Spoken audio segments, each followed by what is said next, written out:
mêlée de réflexions philosophiques, littéraires et d'analyses psychologiques.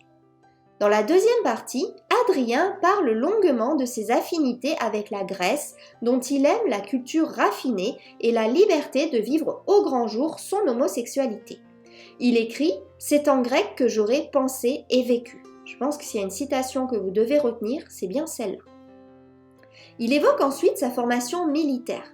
Il raconte qu'il a participé aux guerres daciques sous les ordres de l'empereur Trajan, qui était son cousin, qu'il a été gouverneur de Syrie et qu'il a participé à la guerre contre les Parthes. Adrien regrette les massacres auxquels il a assisté et affiche un caractère pacifiste tout le long de son règne. Il succède à l'empereur Trajan en 117, car son cousin l'a adopté à la toute fin de sa vie, malgré sa méfiance envers lui. Dans la troisième partie du roman, Adrien raconte le début de son règne. Il a employé toute son énergie à établir la paix dans son empire. Il a amélioré la condition des esclaves, consolidé les frontières, fondé de nouvelles villes et développé les infrastructures. Son rêve était d'unifier les différentes cultures au sein de son empire. Il était fasciné par les coutumes des autres civilisations et se comportait en véritable anthropologue durant ses campagnes militaires, toujours en train de parcourir le monde pour repousser les limites de la connaissance des autres peuples, comme si cette errance était une façon de se chercher lui-même. La quatrième partie du roman est consacrée à l'évocation de la passion amoureuse d'Adrien pour Antinoüs, un adolescent qui l'a tout de suite fasciné par sa beauté extraordinaire.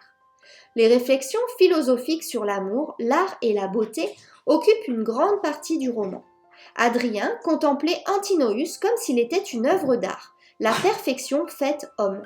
Leur relation était complexe car Adrien se sentait faiblir devant Antinoüs tant sa beauté le subjuguait, alors que le jeune homme restait froid comme une statue de marbre.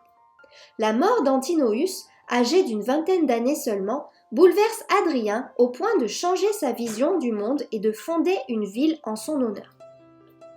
Dans la cinquième partie du roman, Adrien décrit ses activités politiques avec notamment l'édit perpétuel. Pour lui, l'empereur est le garant de la paix et doit récompenser le mérite, contrairement à Trajan qui gouvernait par la force et la terreur. Adrien évoque les persécutions contre les premiers chrétiens et la révolte des Juifs de Bar Kokhba. Se sentant proche de la mort, il adopte Antonin, à qui il demande d'adopter Marc Aurèle. Par cette pratique de l'adoption qui lui donne un fils et un petit-fils, l'empereur assure sa succession. Dans la sixième partie, Adrien pense au suicide, mais finit par y renoncer. Il préfère attendre la mort sereinement. La mort est ainsi très présente du début à la fin du roman. Donc, à travers la lecture de ce roman à l'écriture très traditionnelle, on voit à quel point un seul individu peut changer le cours de l'histoire et la face du monde.